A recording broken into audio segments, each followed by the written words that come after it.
Childhood के characteristics और क्या क्या प्रोविज़न होनी चाहिए चाइल्डहुड के टाइम पे एजुकेशन के लिए। नॉर्मली ये 2 अलग-अलग वीडियो में डिवाइड होगी, क्योंकि पहले वाली वीडियो जो अब हम करने वाले हैं उसमें हम चाइल्डहुड के बारे में पढ़ेंगे। नेक्स्ट वाली जो वीडियो है उसके अंदर हम बात करेंगे एडोलसेंस के बारे में। तो अगर हम चाइल्डहुड की बात करें, जब इन्फेंसी का पीरियड होता है, इन्फेंसी मतलब जब बच्चा मुश्किल से 2-3 साल का होगा, उसके बाद जो है बच्चा चाइल्डहुड में एंटर करता है। ये जो चाइल्डहुड का टाइम पीरियड होता है ये 5 साल से 12 साल तक होता है, क्योंकि उससे पहले जो 2-3 साल तक का जो टाइम होता है उसको इन्फेंसी में काउंट करते हैं।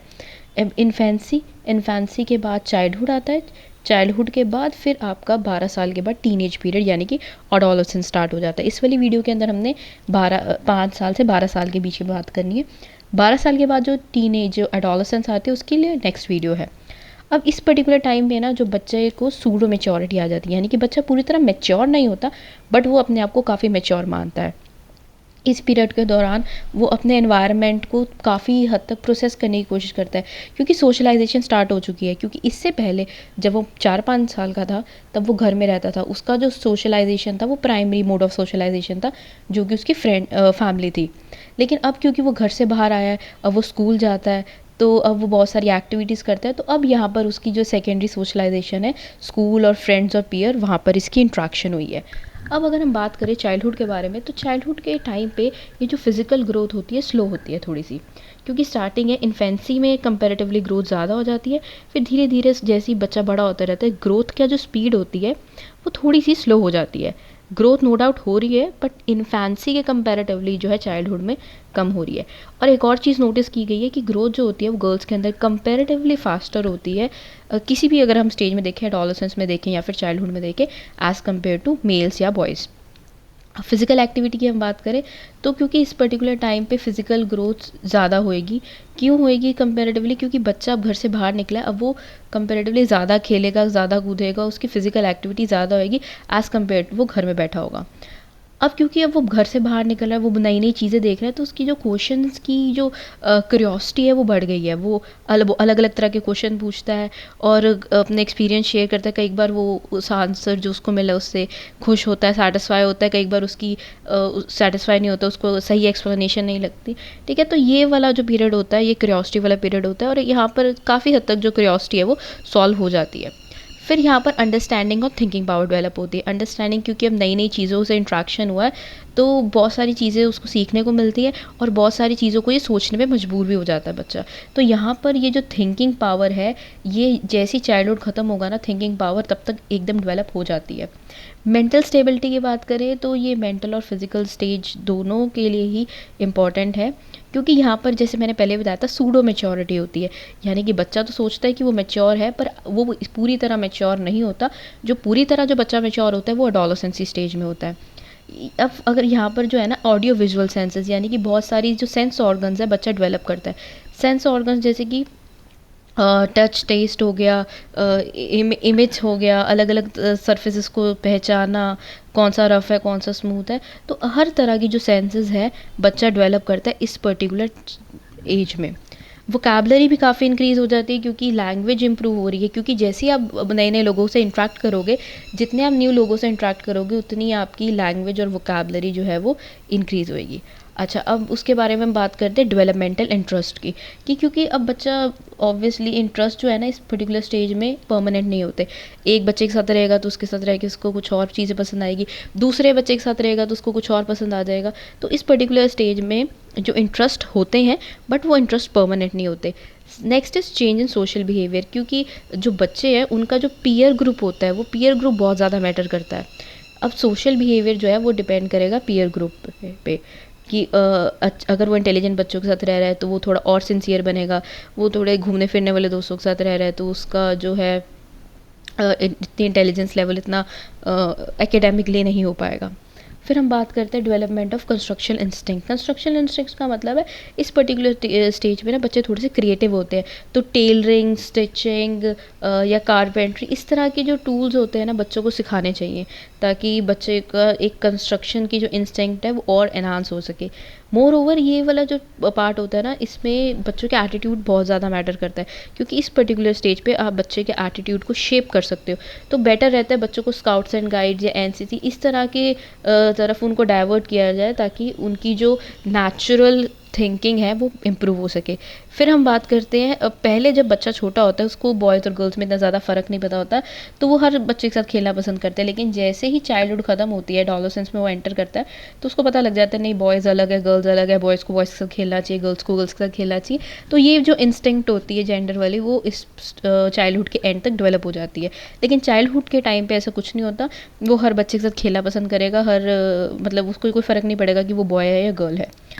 फिर आता है formation of concept of right and wrong. इस पर्टिकुलर स्टेज पे जब बच्चा 7-8 साल का होता है उसको पता लगता है कि अच्छा क्या चीज़ सही है, क्या चीज़ गलत है, जो बड़ों ने कह दिया वो चीज़ सही है, बाकी जो चीज़ है वो गलत है। तो हाँ, इस पर्टिकुलर स्टेज पे बच्चे थोड़े बहुत डिसओबे भी करते हैं, बट ये ही बिल्डिंग स्टेज होती है, फाउंडेशनल स्टेज होती है। इसमें अगर आप बच्चों को डांटोगे तो वो गलतियाँ नहीं करेंगे, लेकिन अगर आप बच्चों को नहीं डांटोगे, निगलेक्ट कर दोगे, तो बच्चों की जो गलतियों की जो टेंडेंसी होती है वो धीरे धीरे बढ़ जाती है। जो मोरालिटी होती है, मोरालिटी मतलब मॉरल वैल्यूज़ जो है वो भी इसी पर्टिकुलर स्टेज में डेवलप होती है कि क्या सही है, क्या गलत है, किस चीज़ के खिलाफ जाना है, किस चीज़ के खिलाफ नहीं जाना, ये कौन सी सोशल नॉर्म्स हैं, सोशल रूल्स हैं, सोसाइटी के बने हुए, क्या फॉलो करने नहीं करने। तो ये सब कुछ जो है इस पर्टिकुलर स्टेज पे डेवलप हो जाते हैं, बच्चे के माइंड में फीड किए जाते हैं कि ये चीज़ गलत है, ये चीज़ सही है, ये चीज़ हमारी सोसाइटी एक्सेप्ट कर रही है, ये नहीं कर रही। तो उस अकॉर्डिंगली बच्चे के माइंड में ये सब चीज़ें डाल दी जाती है और वही उसके थ्रू आउट द लाइफ चलती है।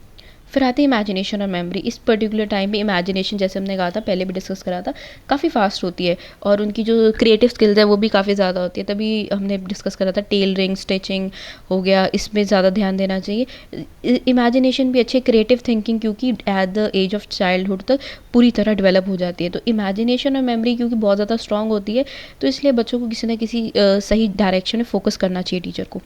सिंसियर फॉर फ्रेंड, इस एज के अंदर दोस्ती बहुत ज़्यादा मैटर करती है। वो टीचर से झूठ भी बोलेंगे लेकिन अपने दोस्तों को सपोर्ट करेंगे और इस चीज़ में वो काफ़ी बहादुरी भी फील करते हैं और सेटिस्फैक्शन भी फील करते हैं कि नहीं, हमने तो बहुत कुछ कर दिया, हमने टीचर से झूठ बोला, हमने अपने दोस्तों का साथ दिया, हम उनके लिए खड़े हुए। तो हाँ, कई बार उनकी तारीफ़ भी होती है इस चीज़ों के लिए, कई बार नहीं भी होती। तो आई थिंक किसी की गलत चीज़ के लिए बच्चों को कभी सपोर्ट नहीं करना चाहिए। जो चीज़ गलत है उनको उस पर्टिकुलर टाइम पे बता देनी चाहिए और क्या सही है उनको बताना चाहिए, क्या सही और गलत है, क्योंकि ये फाउंडेशनल स्टेज होती है।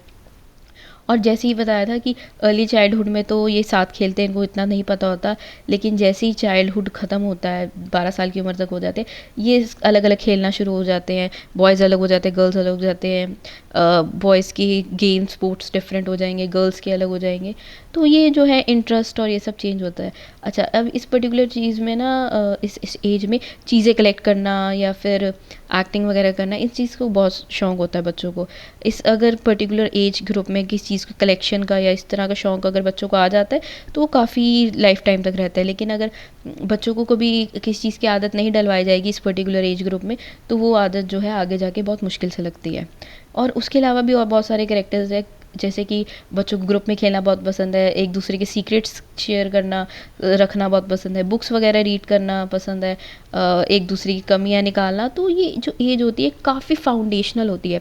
इसके अंदर जो जो आप सही स्टेप्स करते रहोगे वो बच्चे के साथ थ्रू आउट द लाइफ जाएंगे और जो भी गलतियाँ करते रहोगे वो उसकी पूरी लाइफ टाइम में रिफ्लेक्ट होते हुए दिखेंगे। अच्छा, एजुकेशन इन चाइल्डहुड। चाइल्डहुड के दौरान एजुकेशन कैसी होनी चाहिए? सबसे पहला जो मोस्ट इंपॉर्टेंट है, ये स्कूल एनवायरनमेंट है ना, बच्चे एक दूसरे जेलस बहुत करते हैं। तो इस पर्टिकुलर स्टेज पे जो जेलसी वाला फैक्टर है इसको कंट्रोल करना चाहिए। इवन घर में भी जो बच्चे होते हैं वो सिबलिंग से जेलस करने स्टार्ट कर जाते हैं, जिसको सिबलिंग राइवलरी भी बोलते हैं। तो बच्चों को छोटी छोटी अचीवमेंट के लिए उनको गिफ्ट देने चाहिए, प्राउड फील करवाना चाहिए और कभी भी उनको ऐसा नहीं लगना चाहिए कि उनके साथ भेदभाव हो रहा है, ताकि ये जेलसी वाला जो फैक्टर है वो कभी ना आए। धीरे धीरे वो जैसे ही चाइल्डहुड एंड होता है वो धीरे रिकॉग्नाइज करना स्टार्ट कर देते हैं कि क्या फैमिली प्रॉब्लम्स है, बैड हेल्थ क्या होती है, फ्रस्ट्रेशन क्या होती है। तो ये सब चीज़ें जो है वो धीरे धीरे चाइल्डहुड के एंड तक बिल्डअप हो जाती है। लेकिन ये जो चाइल्डहुड की जो स्टेज है, ये जो 5 से 12 साल की स्टेज है, बहुत फाउंडेशनल होती है, तो काफ़ी ध्यान से बच्चे को समझाना पड़ता है। अच्छा, अब कौन कौन से फैक्टर्स को ध्यान में रखा जा सकता है? सबसे पहले बच्चों का बिहेवियर कैसा होगा, उनको रियलिटी क्या है बतानी चाहिए, चाहे उनको कोई एक पर्सन बताए, चाहे फादर बताए, टीचर बताए, उनका फ्यूचर कैसा होना चाहिए। तो मतलब हमेशा उनको इतना पैम्पर करके नहीं रखना, थोड़ा रियलिटी चेक देना पड़ता है। और डेवलपमेंट ऑफ टेंडेंसी सेकेंड है। डेवलपमेंट ऑफ टेंडेंसी मतलब जो भी एजुकेशन के अंदर, एजुकेशन प्रोसेस के अंदर चेंज हो सकते हैं, करने चाहिए चेंजेस, ताकि जो टीचिंग लर्निंग प्रोसेस है और इफ़ेक्टिव हो सके। सोशल साइंसेस भी ज़रूरी है, जैसे कि फॉर एग्जांपल खाली हिस्ट्री ज्योग्राफी नहीं, साइंस भी है और सोशल साइंसेस, हर फील्ड में इंटरेस्ट डालना चाहिए बच्चे का। ऐसे बचपन से ही खाली साइंस या खाली एसएसटी की तरफ नहीं, हर एज ग्रुप में हर चीज़ की इंपॉर्टेंस पता होनी चाहिए। हर चीज़ का एक कंसेप्ट होता है, पेडागोजी होती है, तो हर सब्जेक्ट में इंटरेस्ट होना ज़रूरी है। मैथमेटिक्स ज़रूर पढ़ाई जाए बच्चों को। माना बच्चों को मैथ्स मुश्किल लगती है, बट मैथमेटिक्स जो है एक मेंटल एक्सरसाइज की तरह होता है, एक क्रिएटिव थिंकिंग को प्रमोट करता है। तो इसलिए मेंटल एक्सरसाइज के लिए मैथमेटिक्स बच्चों को ज़रूर पढ़ाई जाए। राइटिंग पावर भी इंक्रीज़ करनी चाहिए, क्योंकि इस पर्टिकुलर टाइम में ना बच्चे बहुत ज़्यादा क्रिएटिव होते हैं, तो अगर उनकी राइटिंग स्किल्स पे ध्यान दिया जाए तो वो और ज़्यादा एनहांस होकर निकलते हैं। अच्छा, पढ़ाई के अलावा जो है को करिकुलर एक्टिविटीज़ ज़रूरी है। बच्चों की डेवलपमेंट, ओवरऑल डेवलपमेंट ज़रूरी होता है, कि पढ़ाई ही सब कुछ नहीं होता, थोड़ा बहुत क्रिएटिव होना, खेलना कूदना भी ज़रूरी है। पार्टिसिपेशन ज़रूरी है, क्योंकि अगर यहाँ इस पर्टिकुलर टाइम पे जैसे हमने डिस्कस करा काफ़ी क्रिएटिव है, यहाँ पर बच्चे का माइंड बहुत क्यूरियस है, क्रिएटिव है, नई नई चीज़ें सीख रहा है, नई नई चीज़ें करने की क्षमता रखता है। तो इसलिए बुकिश नॉलेज पे थोड़ा कम ध्यान दे के वो थोड़ा ओरल एक्सरसाइज, जैसे कि उसको क्या पसंद है क्या नहीं पसंद, नई नई कोई क्रिएटिव आर्ट सीखे वो। और सिलेक्शन ऑफ सब्जेक्ट्स, मतलब उसको क्या ज़रूरत है उसके फ्यूचर के लिए, वो थोड़ा बहुत सिखाया जाए। हाँ, ये हमने डिस्कस करा था कि किसी एक पर्टिकुलर सब्जेक्ट को हमेशा प्रमोट नहीं करते, कि खाली साइंस को प्रमोट किया या खाली सोशल साइंस को। बच्चे के पास फ्रीडम होनी चाहिए कि वो कौन सा सब्जेक्ट जो है वो चूज़ करना चाहता है, बट स्टिल उसको समझाया जाना चाहिए कि सारे सब्जेक्ट इंपॉर्टेंट है और सब पढ़ना ज़रूरी होता है। अच्छा, टीचिंग मेथड इंपॉर्टेंट है, क्योंकि अकॉर्डिंग टू द चाइल्ड कौन सा टीचिंग मेथड अडॉप्ट किया जा रहा है वो इम्पॉर्टेंट है, क्योंकि सारे बच्चे अलग होते हैं, सब में इंडिविजुअल डिफरेंसेस होते हैं, सारे सेम नहीं होते। इसलिए सबको अलग अलग टीचिंग मेथड के थ्रू पढ़ाना चाहिए, और टीचर को कोई एक सिंगल मेथड नहीं, वेरियस मेथड्स को अडॉप्ट करना चाहिए। फिर आता है डेवलपमेंट ऑफ एट्रीब्यूट्स, कि इस पर्टिकुलर टाइम पे ना जो बच्चा है नई नई इमोशन सीख रहा है, जैसे लव, कॉपरेशन, डिसिप्लिन, ऑनेस्टी।